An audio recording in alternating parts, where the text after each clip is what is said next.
Hello guys.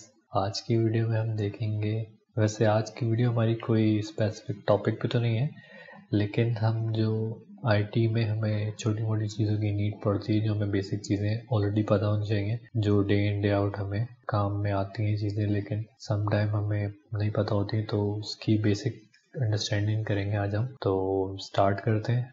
Simply हम start करते हैं। मैंने अपने पास इसकी एक लिस्ट बना ली है, नोट डाउन कर ली सारी चीज़ें, तो हम इसी को फॉलो करेंगे और इसमें हम देखेंगे कि हमें क्या क्या चीज़ें, हम सिंपल बेसिक चीज़ें कवर करेंगे हम आज की वीडियो में। तो स्टार्ट करते हैं। मैंने अपने सर्वर्स लॉगिन कर लिए हैं। ये मेरा वही सर्वर है जब जिस टाइम लास्ट माइस्क्यूएल स्लेव और माइस्क्यूएल मास्टर हमने बनाया था, तो हम यहीं से स्टार्ट करते हैं। सबसे पहले हम देख लेते हैं, इसमें ये देखते हैं कि नाम कैसे चेंज किया जाए। जैसे अभी मैंने इसका नाम रखा था ना माइस्क्यूएल मास्टर, और इसके साथ मैंने दूसरे का नाम रखा था माइस्क्यूएल स्लेव। तो ये नाम कैसे चेंज किया जाए, तो पहले हम ये देख लेते हैं। तो इसकी सिंपल सी कमांड होती है host name ctl host name control set host name. इसका नेक्स्ट नेम जो आपने देना है ना, वो हम दे सकते हैं। तो इसका नाम हम देते हैं node1। ठीक है, इसका नाम हम दे दिया node1। तो ये अभी इस पर इम्प्लीमेंट नहीं होगा। जब आप नया सेशन खोलेंगे ना इसका, अब अगर आप यहाँ से देखें इसका डुप्लीकेट सेशन खोलें, तो उसमें आपके पास ये नए नाम से आएगा। आ गया, ये देखें इसका नया नाम आ गया, node1 जो हमने अभी रखा था। तो ये जब भी हम नया सेशन खोलेंगे ना, तो उसमें वो चीज़ इम्प्लीमेंट हो जाएगी। ठीक है, तो इसको हम बंद कर देते हैं। इसी में अगर हमें करंट सेशन में एक और सेशन खोलना हो ना, तो वैसे अगर मैं आपको दिखाऊं, W से मुझे ये बताता है कि अभी मैं कौन कौन लॉगिन है सर्वर पे ना। W की कमांड से मुझे ये बताता है कि अभी सर्वर पे कितने लोग लॉगिन है और किस किस आईपी से लॉगिन है, कितने सेशन इस पे एक्टिव सेशन कितने हैं। ठीक है, तो अभी मैं क्या करता हूँ, इस पे मैं एक और सेशन खोल लेता हूँ इसी में ना। तो जब मैं इस पे नया सेशन खोलूंगा तो मेरा नाम जो है वो अपडेट हो जाएगा। तो SU लिखूंगा, मुझे एक और सेशन खुलवा देगा। सही है, मुझे देखिए नाम अपडेट हो गया, इसका node1 हो गया माइस्क्यूएल से। और मैं क्यू करूँगा तो मेरे पास एक सेशन आ रहा है, क्योंकि वो सेशन में मैंने एक सेशन खोला ना, इसलिए मेरे पास एक ही सेशन आ रहा है। ठीक है, तो इसका नाम हमने रख लिया node1। अब इसी तरह हम क्या करते हैं, हम जो इसके मास्टर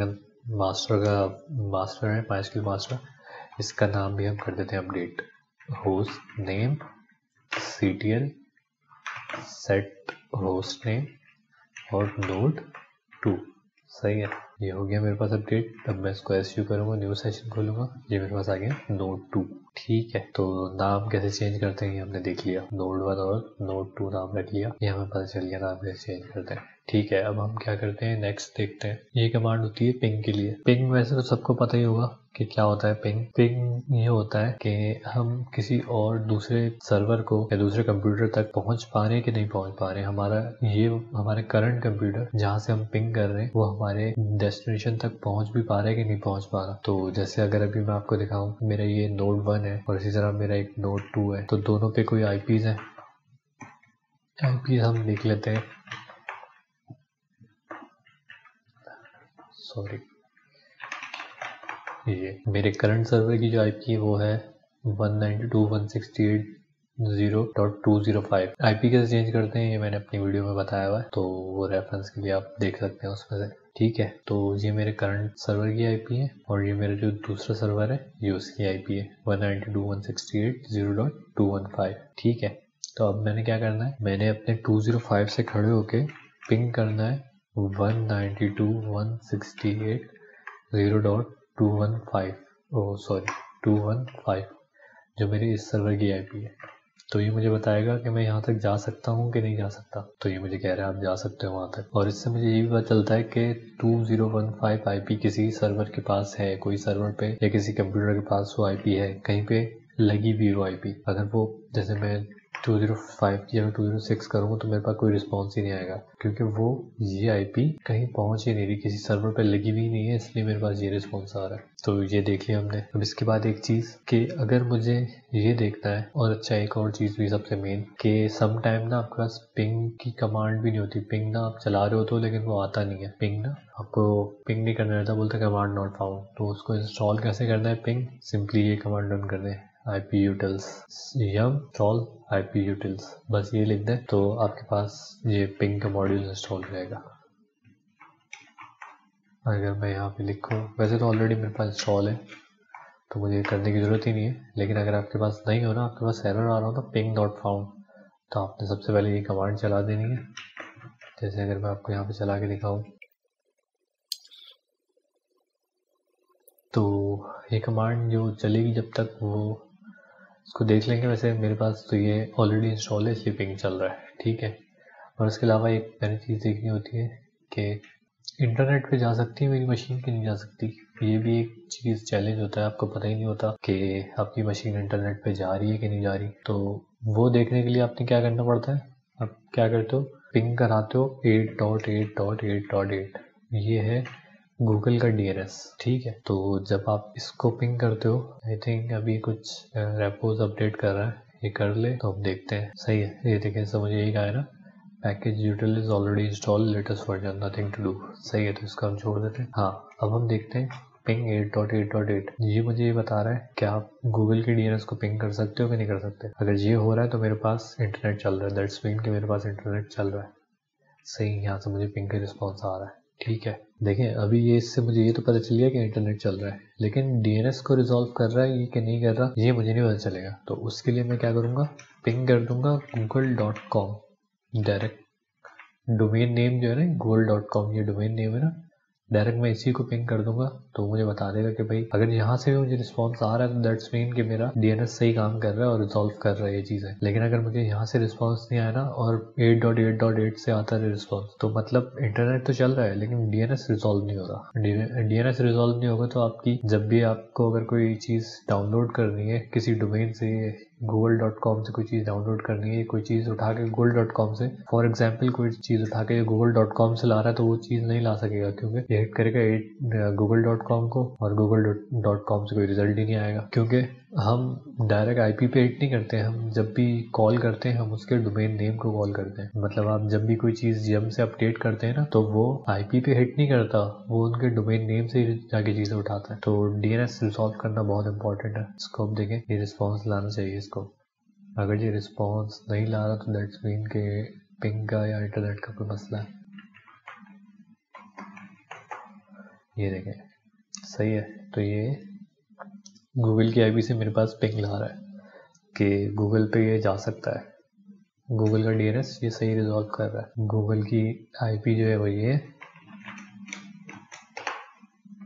पब्लिक IP है, गूगल पे भी चल रही है और गूगल का DNS भी सही रिजॉल्व हो रहा है। अच्छा, एक और चीज़ कि जैसे अभी मैं इसको हिट करूँगा ना, पिंग ये हो गया, google.com हो गया, www.youtube.com हो गया या facebook.com हो गया, तो जैसे आप ये पिंग करेंगे ना तो आपके पास उसकी पब्लिक IP भी ले आएगा। अगर आपको किसी पब्लिक IP पता करनी हो ना तो डायरेक्ट आप उसके डोमेन नेम पे पिंग करें, डायरेक्ट डोमेन नेम पे पिंग करें तो अल्टीमेटली वो उसकी पब्लिक IP ले आएगा। वैसे फिलहाल तो ये तो गूगल है, इसके पास तो बहुत सारी पब्लिक IP होंगी, फिर भी एक पब्लिक IP नहीं है, इसके पास मल्टीपल पब्लिक IPs लगी होंगी। लेकिन इन केस अगर आपकी कोई ऐसी वेबसाइट चल रही है ना, कोई ऐसी चीज़ चल रही है जिसकी आपको पब्लिक IP देखनी है, जिस पे एक ही पब्लिक IP लगी हो, जिस पे गूगल इस तरह की टाइप की चीज़ ना हो, सिंपल एक IP पे चल रहा हो, तो उसकी पब्लिक IP आप पब्लिक IP क्या मतलब किसी भी डोमेन से अगर आपको IP चाहिए हो ना, आपको डोमेन पता हो कि जैसे testing.com ये डोमेन है, इसकी आपको पब्लिक IP नहीं पता, तो आप www.testing.com आप जब हिट करेंगे तो उसकी इस तरह से एक पब्लिक IP ले आएगा, तो आप उसकी पब्लिक IP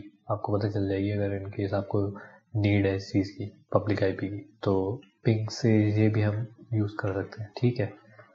तो ये हमें पता चल गया। अच्छा, अब टेलनेट क्या होता है, अगर आपको टेलनेट आपके पास इंस्टॉल नहीं है तो आप इस कमांड से टेलनेट इंस्टॉल कर सकते हैं। वैसे मेरे पास तो इंस्टॉल है तो ये मुझे कुछ भी नहीं करेगा, ये कह रहा है ना already installed, nothing to do. अगर आपके पास इंस्टॉल नहीं है तो आप सिंपल इस कमांड से टेलनेट इंस्टॉल कर सकते हैं। अब टेलनेट होता क्या है, मोस्टली हमें ज़रूरत पड़ती है। अब जैसे मेरी कोई सर्विस चल रही है, जैसे हमने सर्विस माईएसक्यूएल स्टेटस, ये देखें तो ये मेरे पास एक सर्विस चल रही है और ये किस पोर्ट पे लिसन करती है, 3306, ये इस पोर्ट पे लिसन करनी है माईएसक्यूएल की ना सर्विस। अब जैसे कि मुझे कोई चीज़ पता करनी है, कोई मैंने सर्विस बनाई, जैसे अब मैं आपको गूगल की एग्जांपल देता हूँ। जैसे गूगल है, ये रहा गूगल, इसको हमने हिट किया www.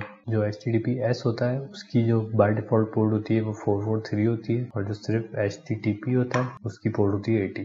ठीक है, दो चीज़ें हमें बदल गई। गूगल HTTPS पे सर्व कर रहा है, अपना रिजल्ट दिखा रहा है, दैट्स मीन HTTPS पे दिखा रहा है, दैट्स मीन कि इसकी पोर्ट 443 वर्क कर रही है। अगर मैं ऐसे लिखूंगा तब भी मेरे पास रिजल्ट आ जाएगा। ठीक है, तो दैट्स मीन कि 443 इसकी पोर्ट लिसनिंग मोड में है, तो मैं इसको 443 पोर्ट पे ये सर्व कर रहा है गूगल। ठीक है, अब मुझे चेक करनी है कि गूगल 443 पोर्ट पे कुछ सर्व कर रहा है कि नहीं कर रहा। जैसे अभी हमने देखा ना, वो गूगल पेज खोल के दिखा रहा था हमें, ये पेज खुल रहा है, इसका मतलब सर्व कर रहा है पोर्ट 443 पे। तो अब मुझे चेक करना है। ठीक है,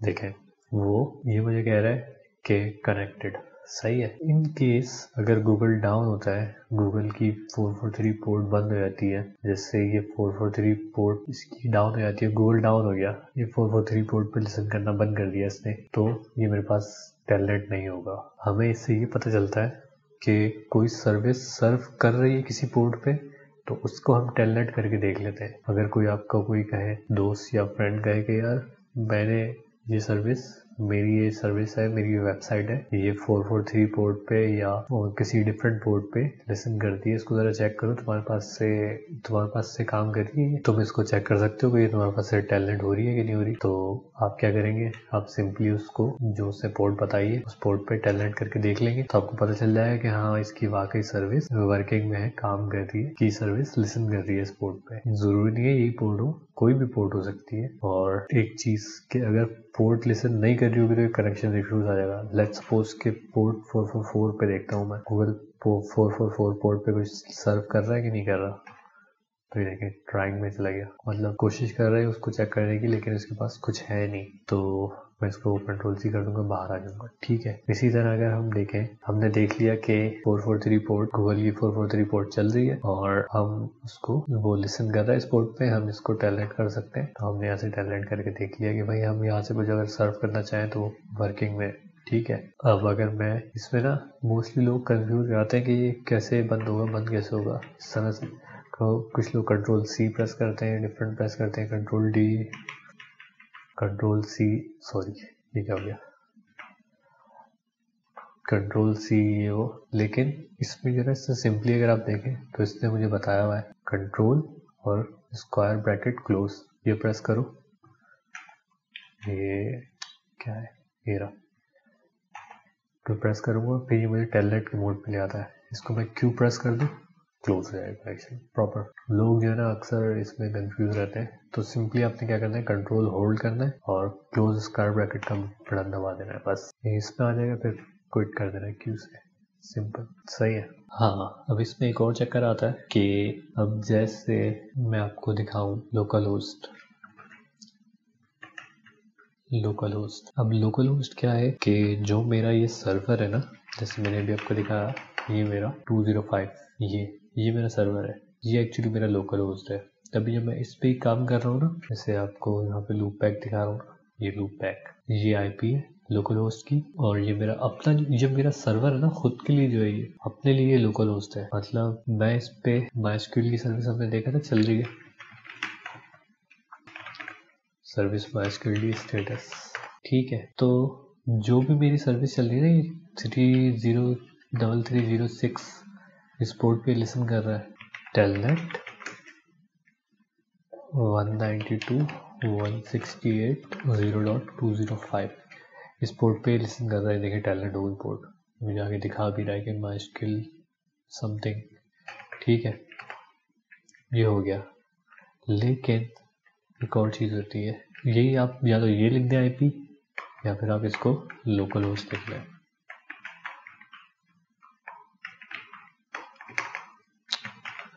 लोकल होस्ट, ये देखिए ये भी टेलनेट हो गया, टेलनेट हो गया, ये आ गया। इसको मैं दोबारा दिखाया तो ये देखिए टेलनेट हो गया। तो जो आपका अपना सर्वर है ना, जो मतलब ये सर्वर जो है इटसेल्फ, ये कहलाता है लोकल होस्ट। ये आपका जो अपना अभी सर्वर है ना, ये जिस पे हम काम कर रहे हैं, जिसकी IP है ये सब कुछ अपना है लोकल होस्ट। इस पे आपने कोई सर्विस लगाई, जैसे अभी MySQL की सर्विस चल रही है 3306 पे, ये मेरी लोकल होस्ट पे चल रही है। अगर आप अपने पास से मेरी इस IP पे इस पे टेलनेट करेंगे अपने पास से, तो ये टेलनेट नहीं होगा आपके पास से, कभी भी नहीं होगा। लेकिन मैं अपनी दूसरी मशीन से, जो मेरी MySQL की नोड 2 बनाई थी हमने, वहां से टेलनेट करूँ उसको 192.168.205.3306, तो ये हो जाएगा मेरे पास टेलनेट। क्यों? क्योंकि मैं दोनों मशीन आपस में कम्युनिकेट कर सकती है। मैंने अभी आपको पिंग करके दिखाया था, दोनों मशीन आपस में बात कर सकती है मेरी। ये दोनों लोकल होस्ट है, प्राइवेट IPs है दोनों। अभी बताता हूँ मैं सारी चीज़ें ना, कि प्राइवेट IPs और पब्लिक IPs में डिफरेंस वगैरह ना, ठीक है वो बताता हूँ। लेकिन मैं अभी आपको जो चीज़ समझा रहा हूँ ना, वो ये समझा रहा हूँ, यहाँ से जब इसने टेलनेट किया ना इसको, तो ये इसने अपने आप को टेलनेट नहीं किया, इसने नोड 1 की सर्विस को टेलनेट किया। नोड 1 पे जो सर्विस सर्व कर रहा है ना, ये नोड 1 पे MySQL सर्विस MySQL स्टेटस, जो ये सर्विस चल रही है ना नोड 1 पे, ये उसको टेलनेट कर रहा है। ये लोकल होस्ट को टेलनेट नहीं कर रहा। लोकल होस्ट पे तब टेलनेट करेगा जब मैं इसकी पोर्ट लिख दूंगा ये। अब ये टेलनेट कर रहा है, ये अपनी लोकल होस्ट पे कर रहा है।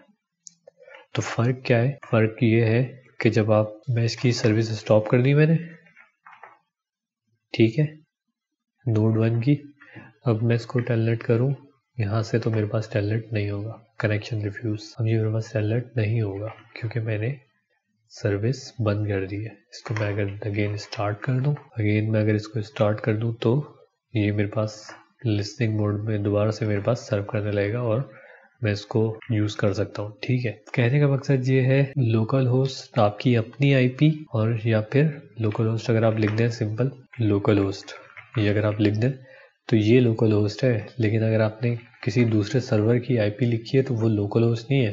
अब ये लोकल होस्ट से लेके नहीं आ रहा है। अगर मैं ये लिख रहा हूँ ना, तो ये रिस्पॉन्स मेरा लोकल होस्ट से नहीं आ रहा, ये मेरा रिस्पॉन्स दूसरे सर्वर से आ रहा है। ठीक है, नोड 1 पे 205, ये मेरा दूसरे सर्वर से रिस्पॉन्स आ रहा है। और अगर मैं इसकी अपनी IP लिख दूँ तो ये रिस्पॉन्स मेरा लोकल होस्ट से आ रहा है, अपने सर्वर से आ रहा है। मोस्टली होता क्या है कि आपकी सर्विस जो है ना अपने लोकल होस्ट पर चल रही होती है, लेकिन कोई और आपको एक्सेस करने की कोशिश कर रहा होता है तो वो नहीं कर पाता है। तो आप क्या करते हैं, आप बताते हैं भाई मेरे पास लोकल होस्ट पर कोई सर्विस चल रही है। जैसे अब मैं लोकल होस्ट से देख रहा हूँ, लोकल होस्ट पे तो मेरे पास ये पोर्ट टेलनेट हो रही है और सर्विस चल रही है। पोर्ट टेलनेट होने का मतलब यही है कि सर्विस चल रही है। लोकल होस्ट से तो मेरे पास ये सर्विस चल रही है, पोर्ट टेलनेट हो रही है। लेकिन अगर तुम्हारे पास से नहीं हो रही तो इसमें अब तुम देखो, मतलब आउट ऑफ लोकल होस्ट के अलावा कोई और आपका कहीं और से एक्सेस कर रहा है ना आपकी सर्विस को, तो आपको पता चल जाता है कि भाई लोकल होस्ट से टेलनेट हो रही है सर्विस, और पोर्ट और सर्विस चल रही है मेरी, पोर्ट टेलनेट हो रही है, सर्विस चल रही है। तो अब तुम्हारे पास से टेलनेट नहीं हो रही, तो अब तुम देखो कि तुम्हारे पास क्या इशू है। मेरे एंड से तो क्लियर है क्योंकि मेरे पास ये सर्विस लोकल होस्ट पे सर्व कर रही है। ठीक है, ये चीज़ हो गई। तो इसको क्लोज करना ही मैंने बता दिया आपको कि कैसे क्लोज करते हैं। और इसमें लोकल होस्ट का और आपको लोकल होस्ट का और प्राइवेट IP का अपनी जिस IP से आप यूज़ करते हैं वो IP निकाल के आपने देख लिया। इफ़ कॉन्फिग यहाँ से आपने अपनी IP से कर ली, तो आपको पता चल गया कि भाई ये मेरी सर्विस चल रही है और पोर्ट टेलनेट हो रही है। ठीक है, अच्छा अब क्या होता है, अब ट्रेस राउट होता है। ट्रेस राउट क्या होता है कि अगर आपने देखना हो ना कि जब मैं किसी चीज़ को पिंग कर रहा था, मैं पिंग कर रहा था गूगल,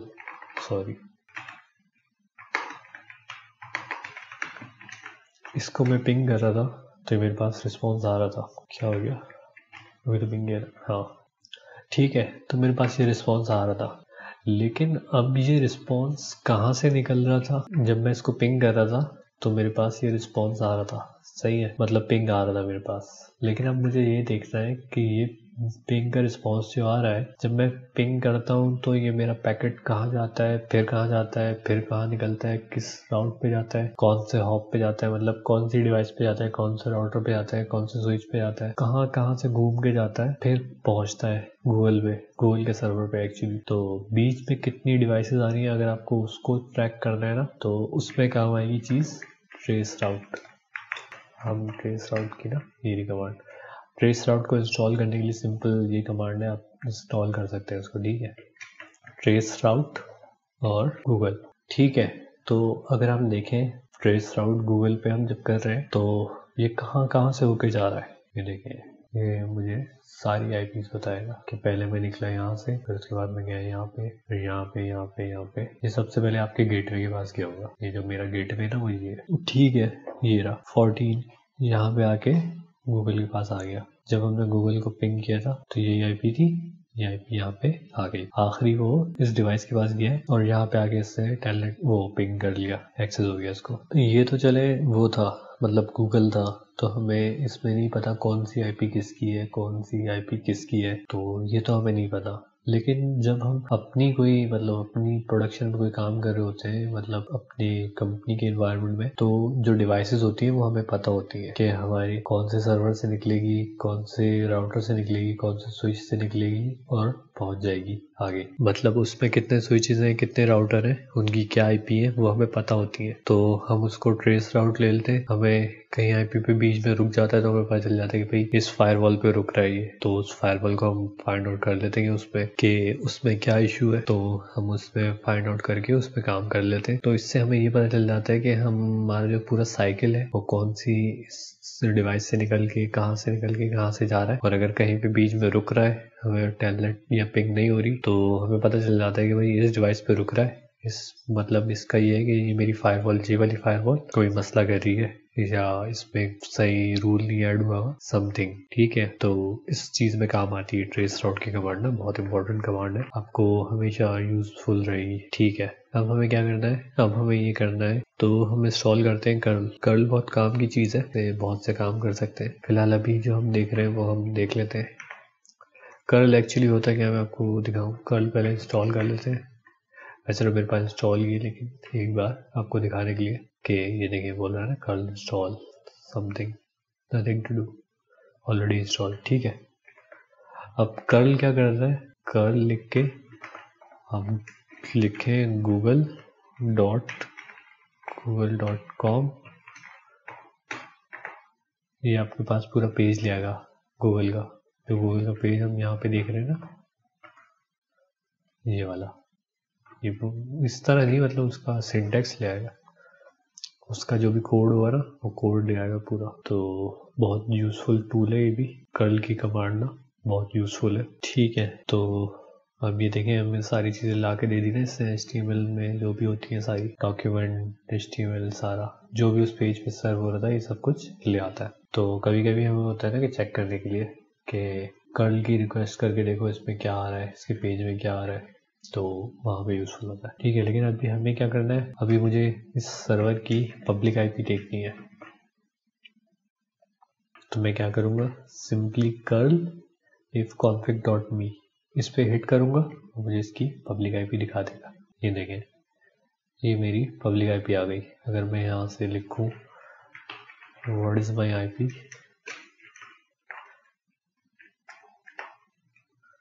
तो मेरे पास यही आ रही है 104.228, ठीक है। यही आईपी आ रही है मेरे पास पब्लिक। मुझे अगर लिनक्स की इन्वायरमेंट में तो मेरे पास वर्ड्स में आईपी नहीं होता ना कि मैं चेक करूं, तो उसमें सिंपली आप ये कमांड लिखें कर्ल करके, तो आपको ये बता देगा कि भाई आपकी पब्लिक आईपी क्या है। ये मेरी पब्लिक आईपी आ गई। लोकल होस्ट हमने देख लिया कि लोकल होस्ट जो होता है, जो लोकल होस्ट होता है वो होता है 127.0.0.1, ये मेरा होता है पब्लिक आईपी, वो लोकल होस्ट होता है ये मेरा। अगर मैं इसको पिंग करूँ या इसको टेलनेट करूँ या इसको टेलनेट करूँ एक ही बात है, कोई फ़र्क नहीं है। आप लोकल होस्ट लिखें या 127.0.0.1 लिखें, सेम चीज़ है। पब्लिक आईपी और प्राइवेट आईपी, इसमें भी बड़ा चक्कर है। अब पब्लिक आईपी और प्राइवेट आईपी में क्या चक्कर है, अक्सर ना लोग कंफ्यूज रहते हैं कि भाई ये कौन सी आईपी है, ये क्या है, ये आईपी क्या है, समझ नहीं आ रही। तो ये जो आईपी है ना 10.0.0.0.0 यहाँ से लेके 10.255.255.255 ये इसमें मतलब 10 का जो नेटवर्क है ना, 10 में अगर आपको कोई भी चीज दिख रही है ना, कोई भी आईपी दिख रही है 10 की, दैट्स मीन कि वो प्राइवेट आईपी है। ये सारी जो है ये प्राइवेट आईपीज है, जो लिखी हुई ना ये सारी प्राइवेट आईपीज है। अब प्राइवेट आईपी और पब्लिक आईपी क्या होता है? पब्लिक आईपी ये होता है जो गूगल पे जो आईपीज दिखेंगी ना आपको, जो इंटरनेट पे जाती है, जो आईपीज का मतलब होता है इंटरनेट, जो इंटरनेट पे कम्युनिकेट कर रही होती है वो होती है प्राइवेट पब्लिक आईपीज। लेकिन जो इंटरनेट ये अगर आप किसी सर्वर को आईपी देंगे ना ये, तो वो इंटरनेट से बात नहीं कर सकता। लेकिन जैसे मैं भी आपको ये दिखाऊं 10.0.0.1 दे दें, इसको कोई भी आईपी दे दें, 10 के नेटवर्क की कोई भी आईपी दे दें, तो ये इंटरनेट से बात नहीं कर सकती ये आईपी। लेकिन अगर आप इसकी जगह 11 कर दें, अगर आपके पास ये आईपी हो 11 की और आप 11 की कोई आईपी दे दें इसको, तो वो इंटरनेट से डायरेक्ट बात कर लेगी, कोई मसला नहीं आएगा उसको, ठीक है। तो डायरेक्ट पब्लिक आईपी होगी, सही है।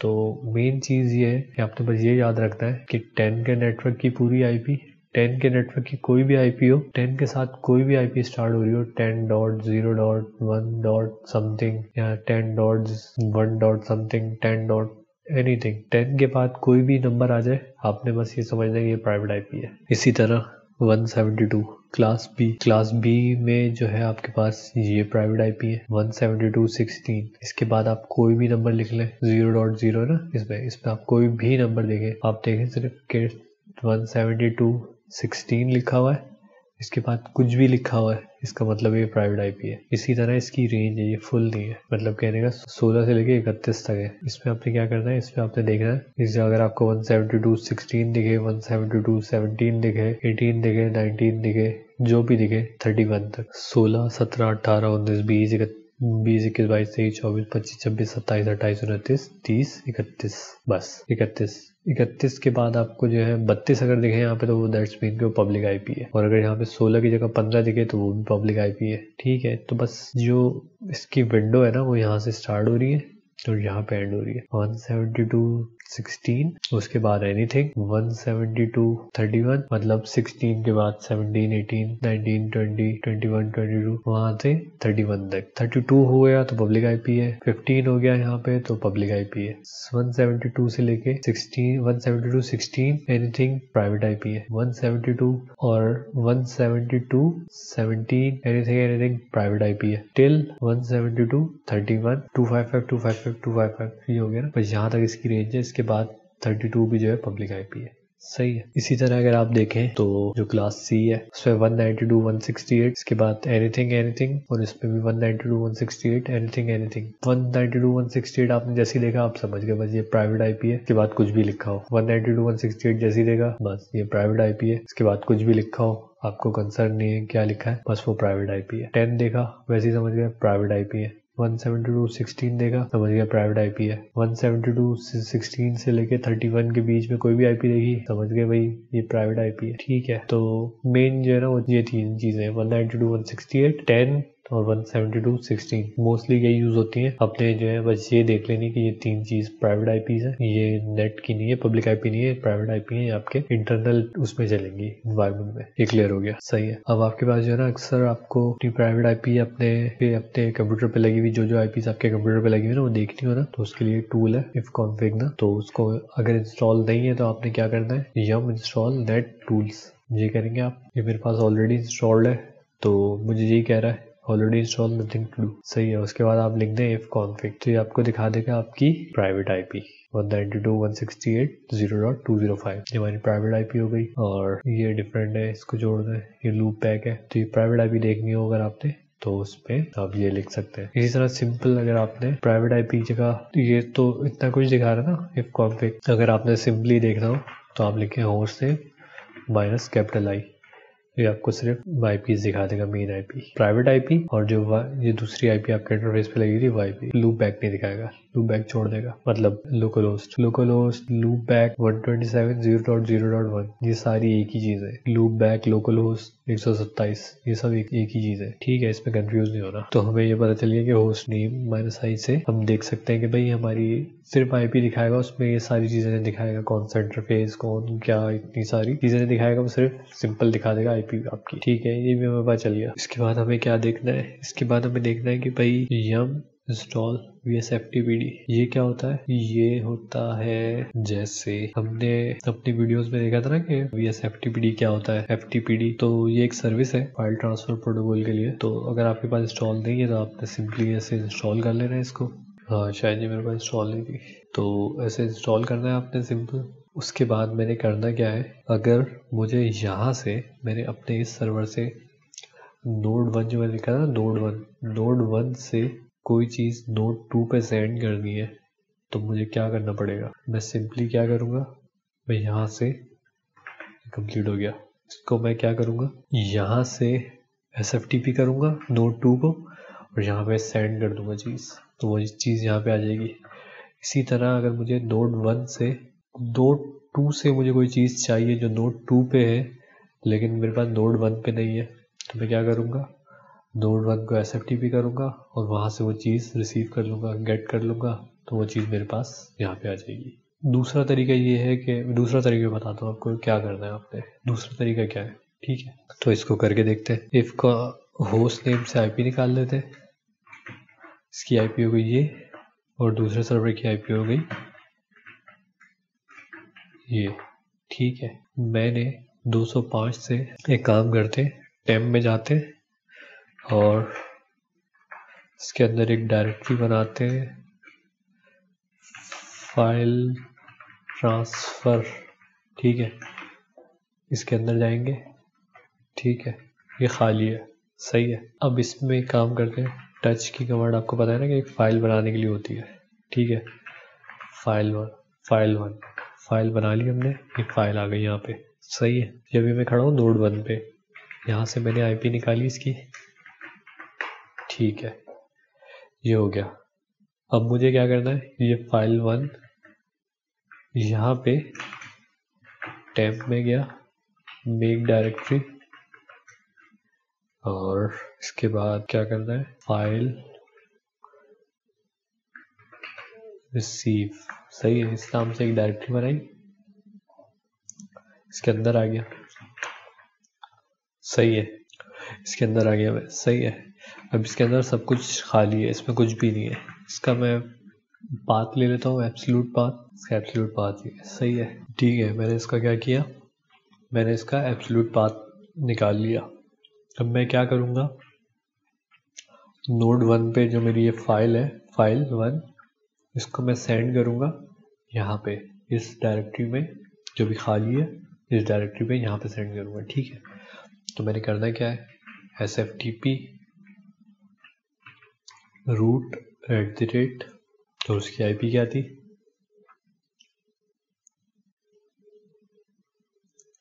उसकी IP थी ये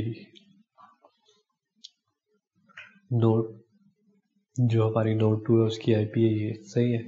इसको मैं क्या करूँगा, SFTP रूट और उसकी IP, तो ये मेरी सर्विस का नाम है जिसको मैं यूज़ करूँगा और उसके अंदर यूज़र नेम और IP देनी पड़ती है। उसके बाद वो पासवर्ड अभी पूछेगा, ठीक है। तो हमने क्या किया, इसको रूट का यूज़र बता दिया और IP बता दी, ठीक है। अगर आपका कोई और यूज़र हो तो आप उसकी रूट की जगह पे वो यूज़र लिख सकते हैं, ठीक है। अब मैंने इसको किया, इससे मुझसे पासवर्ड पूछा, मैं इसका पासवर्ड इंसर्ट करूँगा, ठीक है, मैं आ गया, इस टर्मिनल में आ गया मेरे पास। यहाँ पे मैं देखता हूँ कि मैं कहाँ पे आया हूँ, PWD करूँगा, मुझे बता रहा है भाई आप रूट की डायरेक्टरी के अंदर आए हो, ठीक है। मैं CD करूँगा, चेंज डायरेक्टरी, मैंने ये डायरेक्टरी निकाली थी, यहाँ पे जाऊँगा, यहाँ पे चला गया, ठीक है। अब यहाँ पे LS लिस्टिंग लूँगा, खाली है। मुझे करना क्या है, मुझे अपनी फाइल 1 यहाँ पे सेंड करनी है, तो मैं क्या करूँगा, पुट फाइल 1, बस ये फाइल 1 यहाँ से चली गई। अब अगर आप यहाँ पे देखें तो फाइल 1 यहाँ पे आ चुकी है, ठीक है। यहाँ पे फाइल 1 आ गई, पहले हमने लिस्टिंग ली थी तो कुछ भी नहीं था, अब फाइल 1 आ गई, ठीक है। इसी तरह अगर मेरे पास, हमने देख लिया कि पहले डायरेक्टरी, आपको जहाँ पे डायरेक्टरी पड़ी होती है वहाँ पे जाना पड़ता है, फिर उसके बाद आपने जो फाइल ट्रांसफ़र करनी है वो ट्रांसफ़र करनी पड़ती है। ठीक है, अब अगर मैं क्या करता हूँ, मैं यहाँ पे करता हूँ टच, ये मैं नोड 2 पे खड़ा हूँ जहाँ पे मैंने अभी फाइल पुट की है। ठीक है, टच फाइल 2। ठीक है, अब मैंने यहाँ पे एक डायरेक्टरी बना दी है। अभी देखें यहाँ पे सिर्फ एक ही फाइल है, फाइल 1। ठीक है, लेकिन अभी मैं क्या कर रहा हूँ, यहाँ पे फाइल 2 बना रहा हूँ। यहाँ पे फाइल 2 बन गई, यहाँ पे फाइल 2 बन गई। इसको मैं कर दूंगा बाय। ठीक है, बाय कर दिया। अभी मेरे पास नोड 1 पे एक ही फाइल है जो मैंने पहले बनाई थी और जिसको मैंने यहाँ पे ट्रांसफ़र किया था, नोड 2 पे ट्रांसफ़र किया था। अब नोड 2 पे दो फाइल्स हैं, फाइल 1 और फाइल 2। फाइल 2 वो है जो अभी हमने बनाई है, नोड 2 पे फाइल 2 हमने बनाई है। अब मुझे क्या करना है, मुझे फाइल चाहिए नोड 1 पे। मैं क्या करूँगा, सिंपली वही कमांड है, इसको दोबारा लॉगिन करूँगा, इसको पासवर्ड डालूँगा।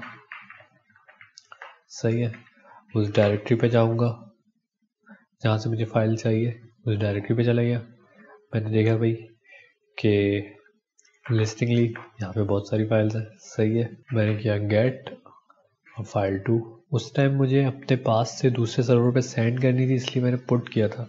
अभी मुझे दूसरे सर्वर से, रिमोट सर्वर से अपने सर्वर पे लानी है, तो मैं गेट करूँगा, गेट फाइल 2। बस आ गई फाइल, बाय किया, फाइल आ गई आपके पास, फाइल 2। ठीक है, तो सिंपल ये काम होता है, ये काम होता है।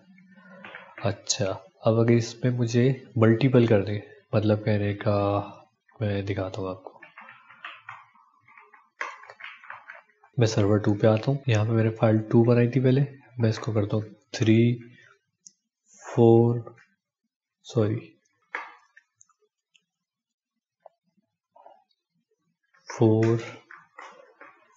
5 6। मैंने इतनी सारी फाइल्स बना ली।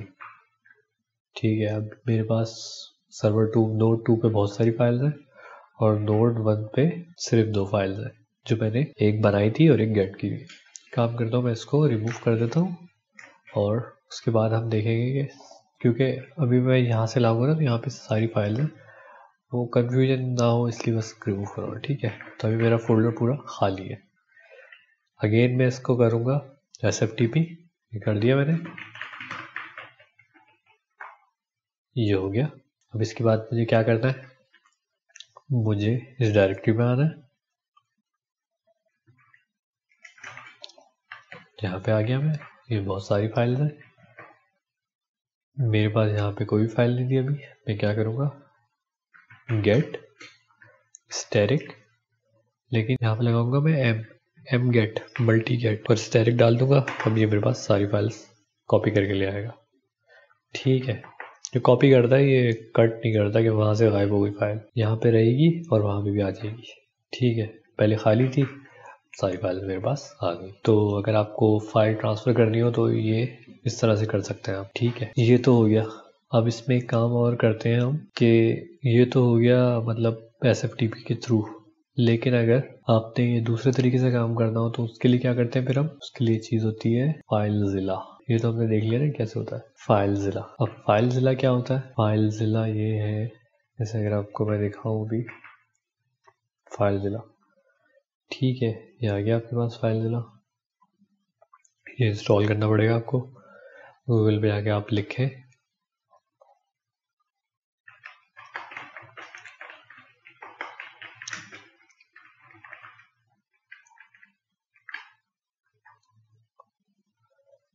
ये आपके पास आ जाएगा फाइलज़िला। ये इंस्टॉल करें, क्लाइंट डाउनलोड करें और इंस्टॉल करें। सिंपली इंस्टॉलेशन है इसकी, कोई मुश्किल नहीं है। ये कर लिया आपने इंस्टॉल, ये आपके पास कुछ इस तरह की चीज़ आ जाएगी। ठीक है, तो अब आपने क्या करना है, आपने यहाँ पे आना है, होस्ट नेम जो हमने अभी IP निकाली थी वो IP निकालनी है, IP देखनी है कौन से सर्वर से आपको चाहिए, IP यहाँ पे डाल देंगे आप। यूज़र नेम, हमने यूज़र नेम इसको बताया था ना कि रूट का यूज़र नेम है, जिससे भी हमने जब ये किया था हमने इसको यूज़र नेम दिया था रूट का, तो वही रूट लिखना है यहाँ पे। पासवर्ड, जो इसका पासवर्ड है जो हम यहाँ पे डाल रहे थे ना अभी SFTP करने के बाद, जो यहाँ पे पासवर्ड डाल रहे थे, वो पासवर्ड डाल रहे हैं यहाँ पे। उसके बाद इसको पोर्ट बता देंगे, ये इस पोर्ट पे लिसन करता है, ठीक है। उसके बाद कर दें आप क्विक कनेक्ट, तो ये आपको कनेक्ट करा देगा। रूट के यूज़र नेम से हमने लॉगिन किया है, तो ये रूट की डायरेक्टरी पे गिरा दिया, इससे हमें रूट की डायरेक्टरी पे ले गया हमें। अब हमें यहाँ से क्या करना पड़ेगा, हमारा जो एब्सोल्यूट पाथ था वो देख लेते हैं। सही है, ये था। यहाँ पे आ गए, हमें 6 की 6 फाइल दिख गई। इसको क्या किया, अब हमने यहाँ से अपने पास डाउनलोड कर लिया, ये सारी मेरे पास डाउनलोड हो गई। उसके बाद मैं क्या करूँगा, नेक्स्ट दूसरे सर्वर पे जाऊँगा, फाइल जिला, न्यू टैब, इस पर मुझे कहाँ पे, मास्टर पे ये ऑलरेडी मेरे पास है, रिमूव कर देता हूँ सारी, ताकि हमें पता चल जाए।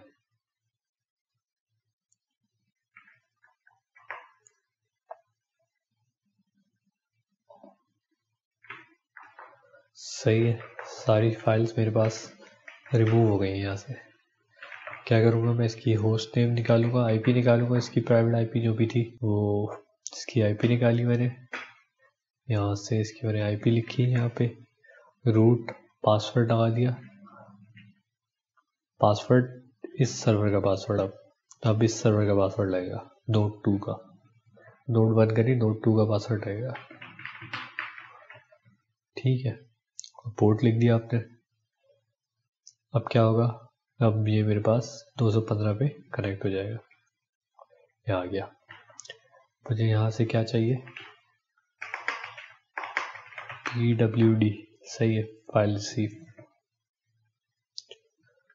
रिसीव में मैं गया, खाली पड़ा हुआ है मेरे पास।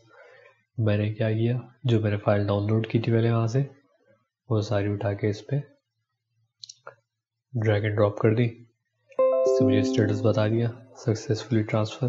पहले वो 6 रिसीव किए, फिर ये ट्रांसफ़र किया, और यहाँ पे अगर अब मैं देखूँगा तो मेरे पास फाइल्स आ गई।